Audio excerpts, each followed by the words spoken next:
Welcome to a series of discussions that myself and some colleagues at Iter Consulting will be having all around the topic of inventory optimization and resilience. I guess before we get into the detail of those topics, it'd be worthwhile just doing some brief introductions. So my name is Paul Kelly. I'm part of Iter Consulting, and I've got with me Dave Anning and Tim Richardson. So Dave, maybe a quick introduction from yourself and your background. So my background has been largely in supply chain and operations most of my career, working in corporate life, with some time also spent managing IT systems. So I come sort of with a supply chain systems background. I've been consulting for the last 6 years or so. Thank you, Dave. Tim. Yeah, I'm one of the founders of Iter back in 2017, but I guess my core background goes right back to kind of manufacturing and the early days of lean manufacturing, but in consultancy for the last 25 years, and that's involved a lot of supply chain strategy and inventory as a enabler of resilience within supply chains and optimization of supply chains. Thank you, Tim, and thank you for mentioning that point, because I guess our main topic today is around the idea of inventory optimization and its relationship with supply chain resilience. And I guess before we get into that in a bit more detail, we see those topics being related, but part of our conversation today, I hope, will be, well, how and why. But before we get any further, I guess we should probably just start with a really, really simple definition. And I guess there's so much talk out there about supply chain resilience, but what is it? We really welcome your views, Dave. Just a start of a 10. How do you see what supply chain resilience is, and perhaps more importantly, what it isn't?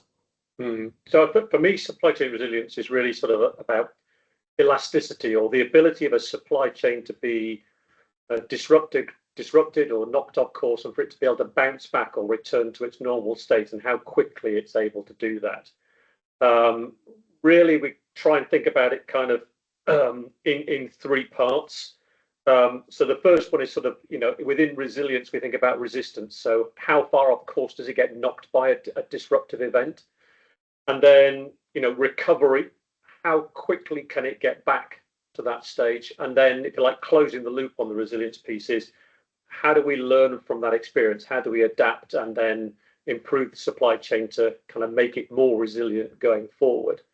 I think sometimes people confuse resilience with robustness, and that's not what we're talking about here. So we're not saying that when there's a disruptive event that somehow the supply chain should be impenetrable, unaffected by it entirely.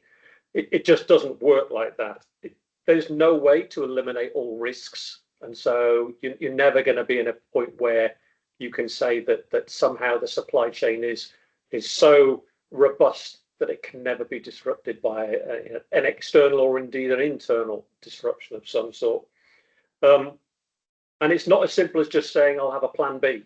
I'm going to do A, and when A doesn't work, I'll have plan B. It's a much more sort of systemic, holistic view of the supply chain.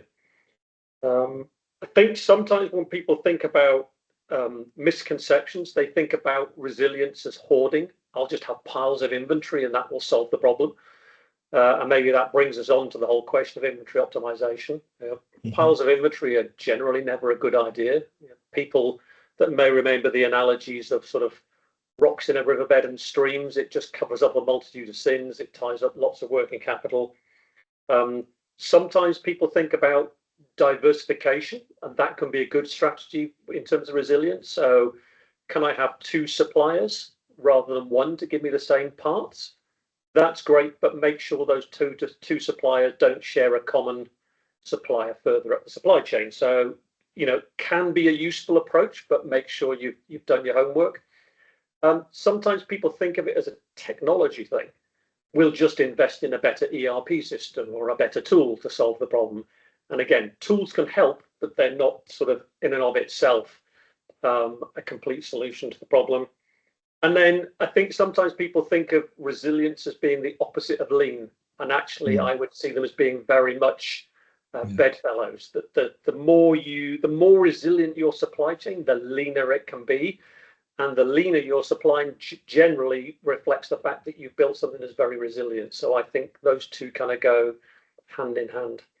Tim, any thoughts you'd like to share? Yeah, I would just cover it. I would say it's probably more agile than kind of lean. I think it's a mixture of lean and agility, but yeah, I think if things are predictable, then you are inherently more resilient, and I think it's interesting, but also more kind of at risk. So if you look, think of an automotive supply chain, it's very tightly coupled because it's very predictable, very managed, but yeah, you only need one thing to go wrong and the whole thing crumbles like a card. So there's always this. It's the same triangulation, isn't it? It's cost, service, and inventory, and how you balance those three things. And resilience comes at a cost. I think that inevitably how you do it, it comes at a cost. But yeah, I think some of the modern systems, integrated supply chain planning systems, allow us to build resilience and adapt our supply chains much more rapidly than I guess a few years ago. Yeah, I think I perhaps would characterize it slightly different. I think the modern systems allow us to spot the problems or the opportunities, whether we choose to do anything with it. That is true. That is also true. Is a different matter. Yeah. Brilliant, thank you. That's a great way to start the discussion, I guess. And you already mentioned within that this whole both the role of and perhaps the misconceptions around the use of inventory. So I think that really does lead us on to the other part of this topic, which is all around inventory optimization and how we see it fitting into that picture of resilience for good and for bad. Again, first of all, perhaps we should just be very clear about what we mean by inventory optimization. Tim, have you got a few words on that, and then explore how it fits in with resilience? I'd almost take it a step back from optimization. I think, kind of what is the purpose of inventory? Because I think it sounds really stupid, but I think that is not universally understood. In my mind, it's you only need inventory where there is a mismatch between two processes, where one can't be in line another one, and the very obvious one is a warehouse for customer need. If you could make one and ship it and it would get there in the time you need it, well, you don't need any inventory. But it's kind of a buffer that sits between misaligned processes and so on and so forth. So I think there's it's interesting. I've seen a number of times, and Dave and I kind of worked at consulting in an organization who will remain nameless, who had a very complex supply chain, needed inventory, and yet the sort of, if you like, the lean zealot saw it as an evil and tried to lean it out of the process, and it just didn't work. So I think there's a key bit there, and inventory optimization, the analogy I've used many times is that it's like engine in an oil in an engine. Yeah, you need the right amount of oil in the right place, but for a specific purpose, and it needs to be there at the right time. Otherwise, the whole thing either floods and lots of black smoke come out, or you end up with a loud graunching noise where you run out. So it's this kind of lubricating of a supply chain. If you kind of, I think, view inventory as a lubricant, then that is fine. Now, I think in terms of resilience, and Dave said you can't just put lots of stock in and this, but I think you can intelligently put buffers in places where there is a risk of disconnection, whether it's a vulnerability to a particular piece of equipment, or a vulnerability to a supplier, or a vulnerability to a marketplace, and you can start to make these kind of strategic investments. But fundamentally, it is about having this kind of viewing things in a supply chain context or a value chain rather than individual islands. And I think that's some of the challenges that people have, is they look to optimize individual bits and then forget to optimize the whole. And there's a kind of a good example I can give. A client we worked with many years ago now, but they had a factory that was effectively two factories, and they were trying to schedule it at the wrong place and had the inventory at the wrong place. And by putting a buffer halfway through the factory, it cut the two factories in half, and actually then it served its purpose. But the interesting thing it also did is it took a number of weeks of inventory out of the marketplace, because the resupply was much quicker. So whilst you were investing in one place, you were more than compensating by taking stuff out at another. So I think you have to say, I need to invest in certain points in order to be able to optimize the whole as a complete supply chain. And viewing it in that kind of top-down sort of way is I think the only way to really understand how you can do that. And I think that's a good, I guess, interpretation of what the difference is between optimization and the misconception that optimization necessarily means the lowest possible amount of inventory. The lean thing again. Yeah. I think to expand on what Tim was saying there, and going back to the resilience point, I don't think resilience, absolutely one of the key strategies will be the use of stock. I think what we're saying is it's not just as much stock as you can possibly hold.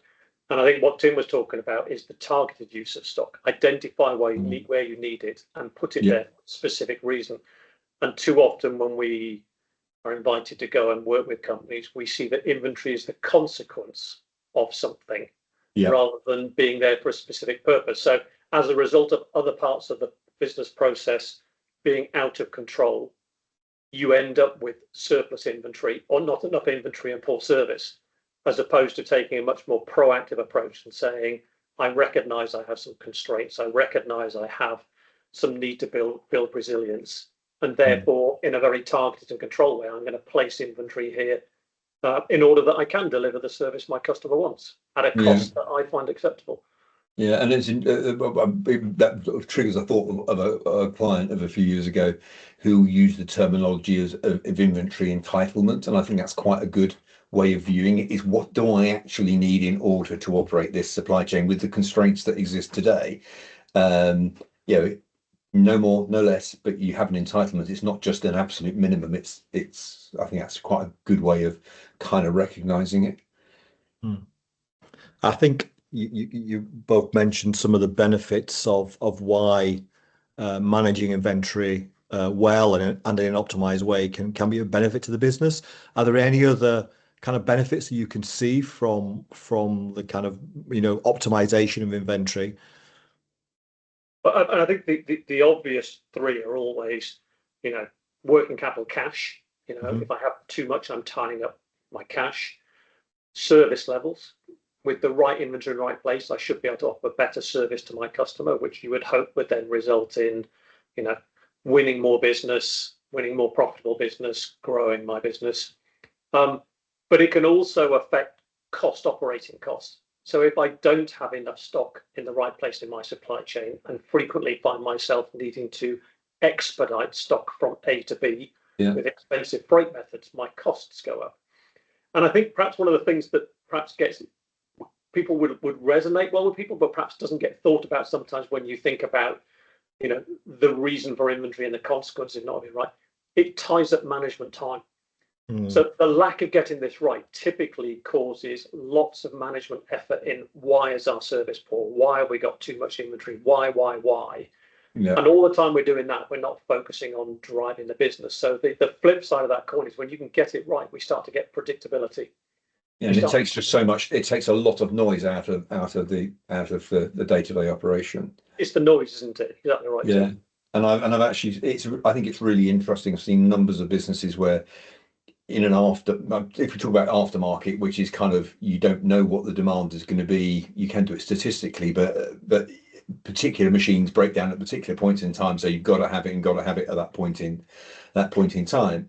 And I've seen a number where if you get the service level sort of 95-96% availability, the noise just kind of evaporates. You get much lower than that and it becomes really noisy and difficult and expensive to manage, and all the things you've talked about, expediting and moving stuff around the world and so on and so forth. Yeah, I think it just becomes a complete distraction for the business and focusing on the things it should be doing to grow market share, to be more competitive, to improve the business, and you spend too much of your time firefighting. So the irony is that you're absolutely right that when badly managed, apart from the kind of direct impacts, there are all these indirect impacts in terms of focus and management time. And here's the but, and yet we see so many organizations that are struggling to manage their inventory. And I'm just always intrigued as to why something which logically feels like the right, there's a way to do this and it should be managed well, but actually so many businesses really struggle to do it and really get a handle on it. And I just wondered what your views are on why it goes wrong so often. What are the challenges that businesses face and organizations? I think it's the thing to say, it isn't simple to actually understand the consequences of various inventory points across what can be quite a physically diverse and complex process. So it isn't simple. The principles are easy, but it isn't simple. And I think there's also a whole series of there's a whole series of agendas running in an organization. You've kind of got a CFO potentially who just through some kind of benchmarking, Dave and I working with the client, we've seen one very recently, where they were just told that you need to take the CFO was the instruction from the CFO was you need to take £2 million or whatever the number was out of your inventory. Well, that's just an arbitrary statement. The truth is, actually, if you do it well, there was more than £2 million that can come out of it. But because it was an arbitrary statement, it was a reactive thing. There's the COO then is kind of in the, well, where do I take it out? Because he's probably focused on operational efficiency and those kind of things, but in a very direct way rather than understanding the lubricating effect of inventory. So it kind of, if you're not careful, gets taken out of the wrong place for the wrong reasons, and you end up with kind of misalignment. And you've got, it's very stereotypical, I know, but a sales force that just want more, and don't believe the service is kind of achievable with someone with all of that, and so I think there's a lot of internal politics allied to the fact that it isn't simple, and you need to be able to understand it as a totality and be able to, whether it's building digital twins or whatever the mechanism of doing it is, to be able to understand how inventory flows through the business and where you are. And there's some really crass examples where people get it badly wrong. So medical device business where something was a very infrequent runner, and yet they were trying to run it small batches every so often, which was tying up critical bottleneck machines. It had long life, it was very predictable, you weren't at risk. Just build a lot of it, put it in the way, take it out, but that superficially doesn't fit with the lean type of mentality, but actually it's the right thing to do because it allows you to produce the higher running SKUs much more frequently, and therefore you are actually reducing inventory. You're putting the right stuff in the right place for the right reason. And it comes back to that really fundamental principle, I think, in my mind. So Dave, what are the kind of challenges you see as well? So coming back to this idea of inventory as the lubricant for the business and putting it in the right place in a targeted way, you kind of have to have a conversation before that, which is, what am I actually trying to offer? What am I trying to achieve? We visit so many businesses where someone will say something like, well, I want service like Amazon. Yeah, but you're not an Amazon business. You are so different from an Amazon business. So that's not appropriate for you. So we often will want the companies to think very clearly about, what is your customer offer? Are you trying to have everything off the shelf available tomorrow, or are some things at lead time? Are you going to have all products available in all regions, or are some products going to be held centrally? If you think about IKEA, for example, if I want a spare for a current IKEA kitchen, it will be held at every store that sells that kitchen. But the minute they stop selling the kitchens, they still offer a spare service on kitchen parts, but they come from a central warehouse in Europe.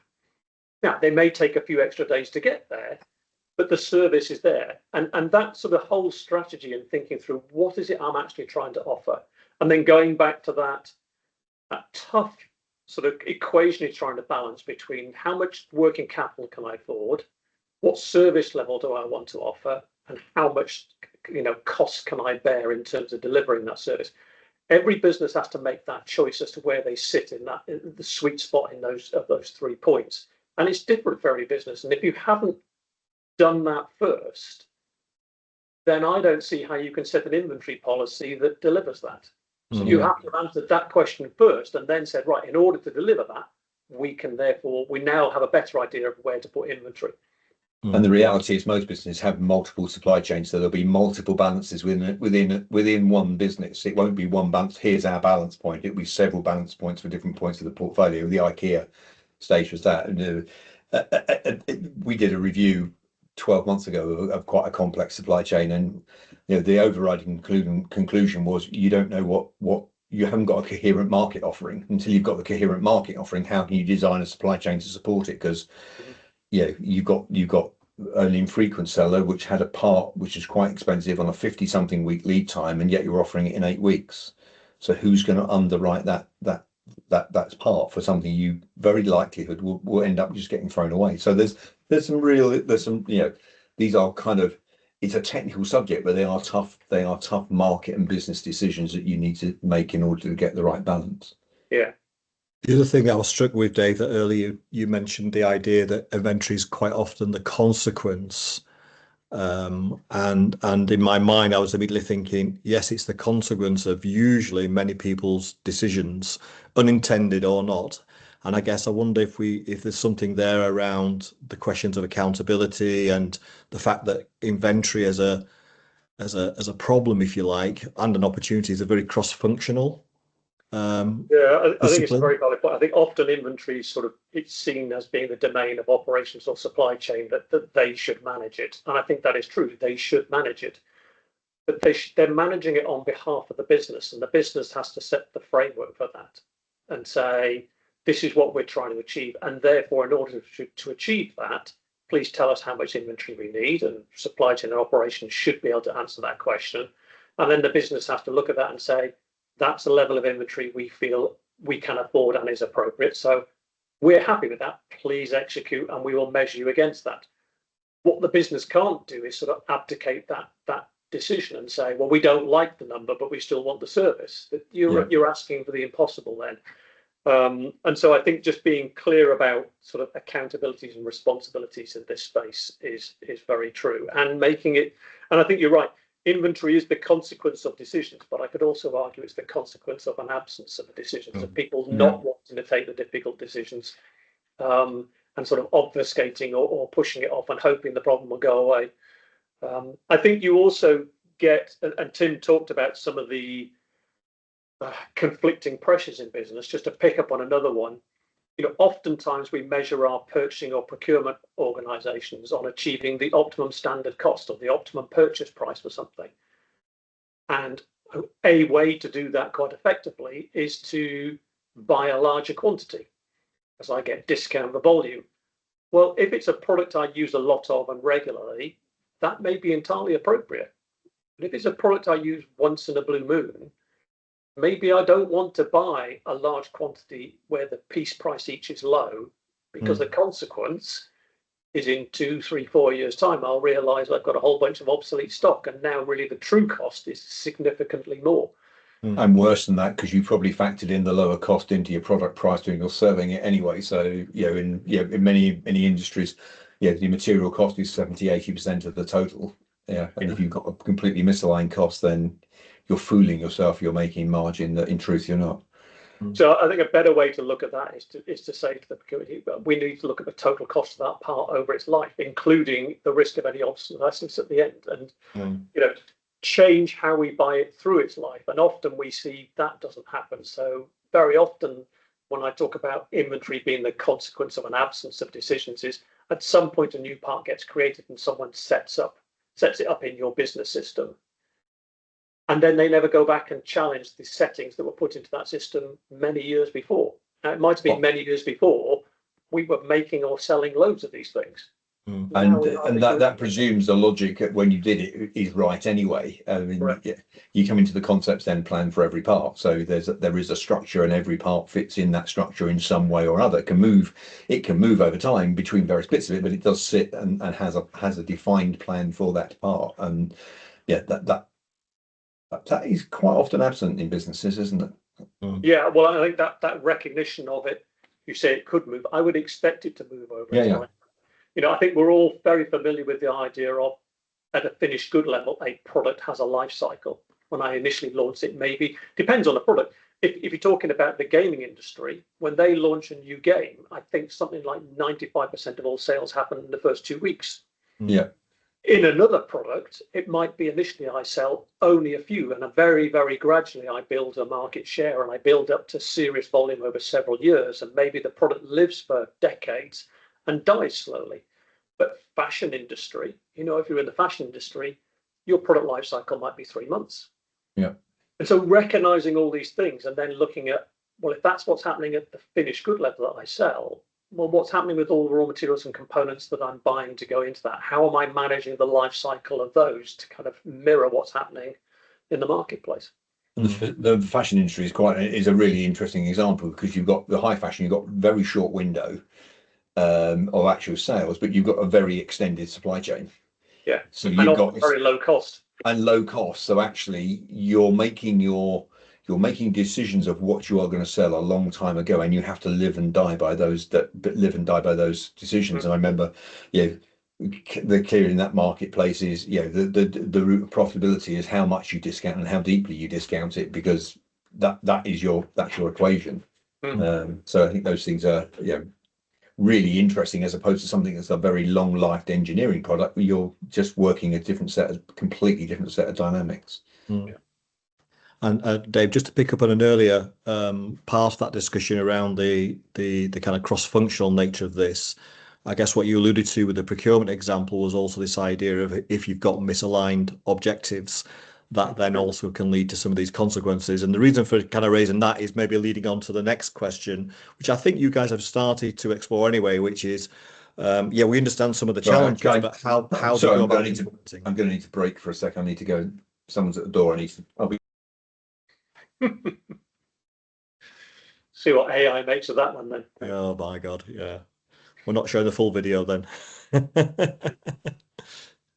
I trust in your editing skills, Paul. Specifically, it's my daughter's going to be doing it. Right, okay. I trust in your daughter's editing skills. Indeed. She'll be clearly directed, don't worry, yeah. So I guess what I was saying there, mid-flow, was this idea of cross-functional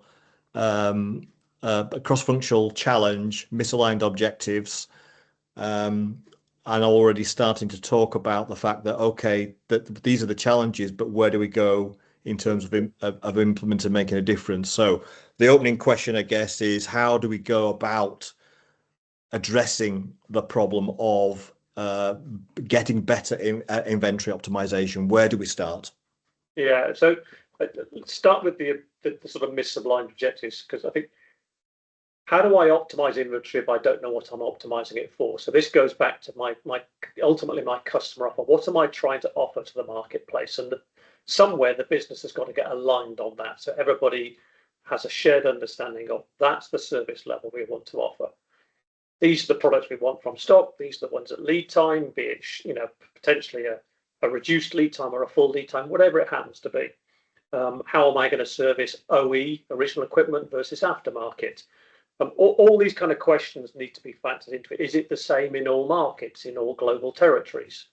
Am I going to do some of it through distributors? So this whole question about how am I going to offer my service needs to be thought through first.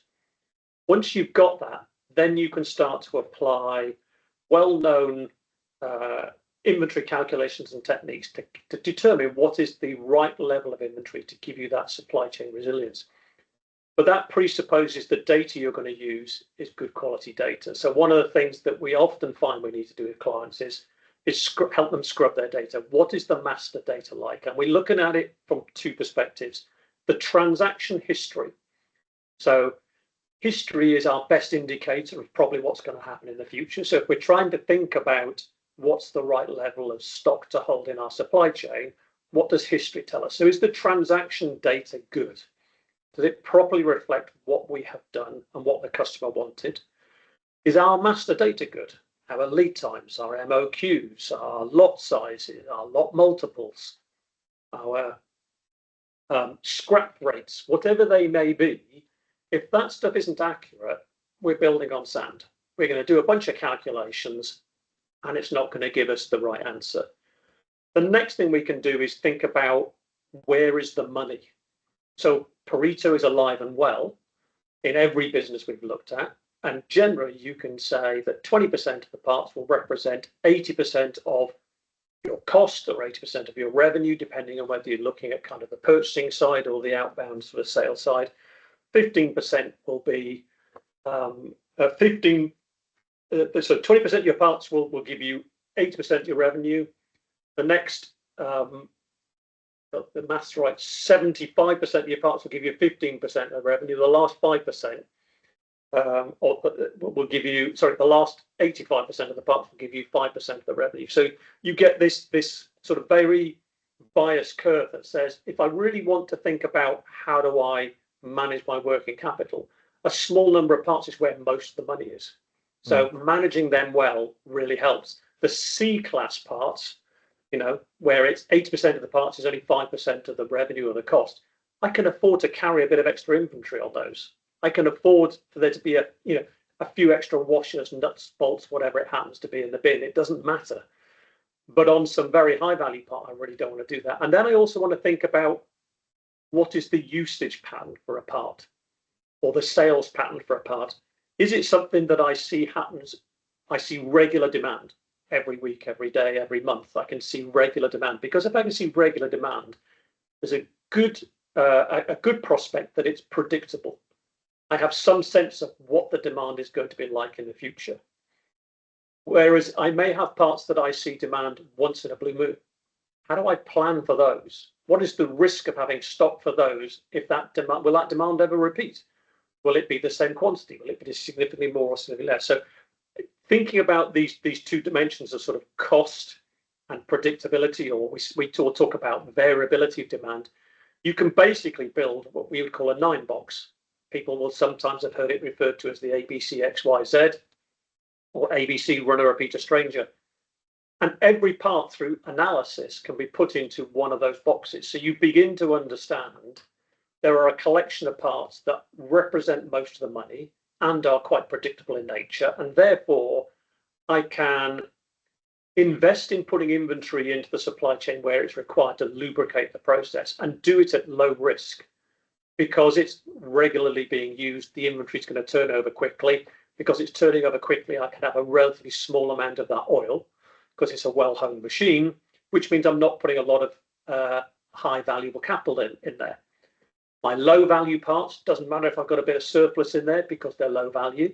And I they think there's also, sorry Dave, some of those low value parts as well. Some of them are, yeah, as you said, nuts and washers. The consequence of not having it is far greater than the cost of actually having it. So yeah, you're into kind of techniques like VMI and those kind of things. Exactly, and thank you for kind of raising that to particularly the VMI point, because those low value parts, they can represent, firstly, lots of parts sit in that category. They can generate an awful lot of transactions through your ERP system. What you don't want is your buyers and planners spending huge amounts of time managing that stuff, because quite frankly, the transaction cost is often more than the cost of the part. Because I've got to plan it, I've got to raise a purchase order, I've got to receive the purchase order, I've got to put it away in stock, I've got to count the stock, I've got to pay the supplier, I've got to, all of these things. Whereas if I can get that as a vendor managed inventory, or some sort of just in time, or a simple Kanban or a min-max, and just say, I want the planning on these to be as simple as possible, because the value doesn't justify doing anything more than that. And if I carry a bit of extra inventory that buffers the whole thing, that doesn't cost me hardly anything either. What that does is it frees up time to spend it on the smaller number of parts, is where the value is, where the real value is. And then there's this final category of strangers, where there may be times where you have to hold stock for those because of the nature of the service you're offering customers, but do so with your eyes wide open, that there is also a very high risk of that stock becoming obsolete at some point in the future. So in a perfect world with strangers, if a customer wants one, we would buy one or make one. If a customer wants 3, we would buy 3 or make 3. We don't go out and say, oh no, the economic batch for that is 20. I'm going to make 20 and hope I sell the remaining 17 over the next few years. So that starts to get into some of the difficult choices. But sort of going through that, I think, is really important. Being clear about what service levels we want to offer customers. I'll go back to the example of at least one client has said, I want an Amazon level of service. And I just say, that's just, you can't afford it. Your business model does not support it. And quite frankly, your competitors aren't offering it. You don't need to offer that level of service. So what service level do you want to offer? Is it 95% availability? Is it 98% availability? We've seen people set different service levels across different components that go into the same finished good. And we have to point out that that's a bit of an anathema, really, because if I've set some components at 95% service level because they're the expensive ones, and other ones at 98% service level, well, I'm only going as fast as the slowest part. So the 95% is going to be a drag on performance. So having some sort of consistency across that, and then it's just calculate safety stock properly. I would say so often we see people say, well, how did you calculate your safety stock? And they say, oh, we take 3 months worth of demand. And you look at them and you say, well, why have you done that? And they don't seem to understand the question. And it's like, well, you haven't looked at the variability of the demand. You haven't taken account the standard deviation of the variability of demand. You haven't taken account of the lead time of the part.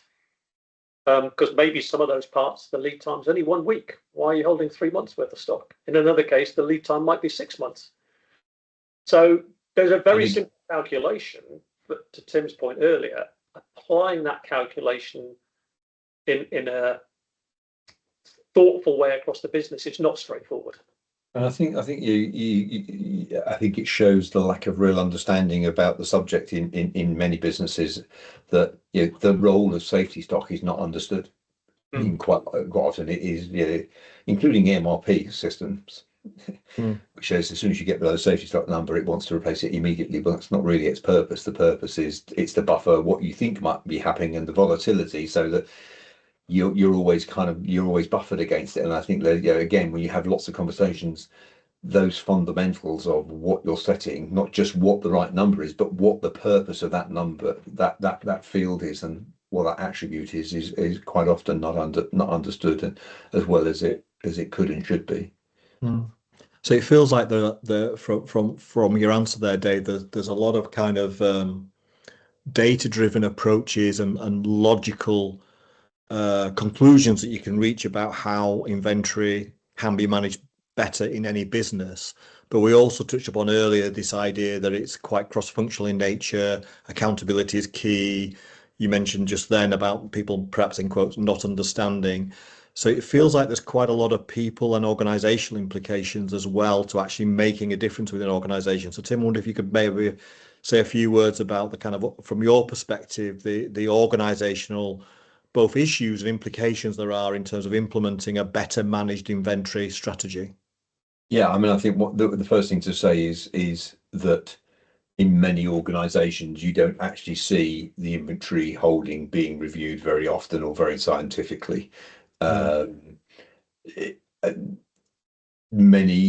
think there's some base levels. There's things like proper data managers to make sure that the integrity of the data that you're making any decision on is in good quality and stays in good quality as it varies. I think there's definitely things like inventory analysts whose job is to actually understand what is happening and make recommendations about how things should move. Dave talked about the 9 box, how things move around that 9 box and how that changes. Just keeping that in balance. But I think there's also, there are kind of if you've got complex organizations, you have like network planners, people that are working at a higher level, working out what is moving where and why, and therefore what inventory is required. So I think you've got the right at the base level, got to get the data right to make any decisions on, the analyst that's sort of saying how tactically we move, and then you've got above that, you've got the kind of the more strategic view of the network planner as saying actually the right thing to do is move this bit of production from here to there for whatever reason that might be, and its inventory implications. So I think there's kind of 3 levels, and I think the other key bit is not quite the question you asked, but going back to the responsibilities, it is having a coherent set of KPIs that go across there that measure things in the right way. So you don't just buy the cheapest, you buy the appropriate amount. So you are measured on service, but it's service against what you expect it to have. And Dave talks a lot about inventory health, and is the process you're doing managing it to within the parameters you've set. So I think there's lots of elements. So I think there's 3 layers, and then the overarching, there's a whole set of aligned KPIs that aren't just about inventory, but it's about the purpose that inventory is trying to play at that point in the supply chain. I think the other organizational piece I would add is what is, is what the business is trying to achieve changing over time? Does the strategy need to change? And that should really be driven from, an S&OP meeting or something like that. Yeah. We work with a number of clients in the semiconductor industry, and there's a sort of general sense at the moment that's about to go through a significant growth spurt. Well, if the business genuinely believes that, they probably want to reflect that somewhere in their inventory strategy. How do I get ahead of that curve? How do I ensure, is my supply chain sufficiently resilient today? Yes, it is for the current level of output. Is it still resilient if output goes up 25%? Maybe not, or maybe it is in some places and not in others. Not in others. Yeah, so how does that get fed through to that inventory analyst role that says, look, here's a new bit of information. History is no longer a good indicator of the future for these subset of parts because we're expecting this growth. Please factor that into your calculations and tell us what the consequences are. And then we'll make a decision as to whether that's an investment we want to make. Yeah, but again, sometimes that's done relatively unscientifically. That I think of a particular client who's in the semiconductor industry at the moment, right at the moment, and they are it's been in the doldrums for such a long period of time, relatively speaking, that I think everyone says, "Oh, good, it's coming back," but I think everyone seems to be trying to hedge bets rather than be fully committed, and relatively unscientifically saying, "Oh, we're going to invest £5 million in strategic inventory," and my sense is there's not real clarity about what and why. It's sort of a bit of a knee-jerk reaction to we need to put some stock into the system to do it, but exactly what and why and what purpose, it's the oil in the engine. They haven't rethought through the purpose in this kind of growth spurt that's gonna happen. And it's interesting that we started off this whole discussion talking about resilience, and then we brought it all the way back to the question of resilience and actually big strategic questions. And I think maybe one of my reflections is quite often inventory and inventory optimization is seen as quite a detailed operational type question left to the operations team. But actually, a lot of the conversation here has highlighted how it really isn't just about that. It does have a big part in it, obviously, but a lot of this is about bigger questions like how resilient are we and for why? So, interesting reflection there on my part. Yeah. It's very strategic. I think inventory is a very strategic subject and not understood as such. Yeah, exactly. That's an interesting takeaway. So thank you. I'd like to, before we just wrap up, maybe just get your final last thoughts on this topic. Any, I guess, final takeaways from your perspective, or any really key messages that you think we should really reflect on and maybe lead on to the next set of discussions on this topic. I think we've covered a lot of ground in less than an hour. A lot of big subjects, and I think my big takeaway is it isn't one thing. It's a whole series. It's a whole series of functional, business, operational elements that need to come together to inform a proper inventory strategy, and then having the controls and the mechanisms to allow you to actually execute that and understand how well you're executing it. Otherwise, you end up in this vicious circle of, we're all short of inventory, so therefore we're making stuff, we're breaking into runs, it's inefficient. So it very quickly unravels if you're not careful. Dave, any key messages from you? Yeah, I think at one level you can lull yourself into a false sense of security and say, why is it so hard? I can Google or look up, or maybe I already know the formula for calculating safety stock. I'll just do that calculation.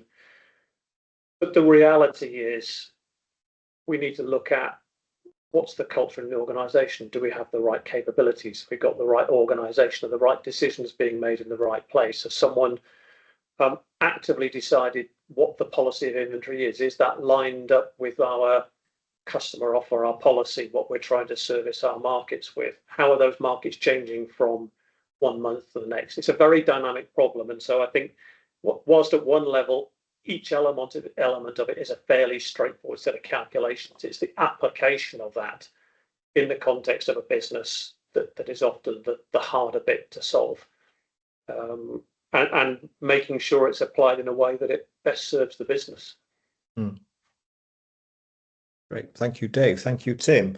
So before we sign off on this particular discussion piece, Tim, I just wonder if you could just say a couple of words around the upcoming events that we're having with the Best Practice Club and how they relate to this topic of resilience and inventory optimization. Yeah, I mean, hopefully you got a reflection that sitting around the table within Iter, there's many years of experience of really understanding where inventory is. So there's on the 29th of April in Central London, the Best Practice Club are running an event for senior practitioners to kind of get into the understanding. It's about resilience, and we will be there to facilitate a couple of round tables within that and have some discussions with people about what is the role of inventory within that creation of a resilient supply chain. So there's plenty of time to kind of explore people's individual concerns and challenges and put it into their local context, because I think the fundamentals don't change. It's applying it appropriately to the environment to come up with the right solution. So there's kind of that, and we also are offering organisations a kind of inventory health check, a quick snapshot of inventory health check. So we can kind of give people details of where that is, but that's a quick way of not necessarily answering all your questions, but at least being clear where the questions lie within the inventory you've got in part of your business. Brilliant. Thank you, Tim. And thank you, Dave. And thank you for your time this afternoon. You're welcome.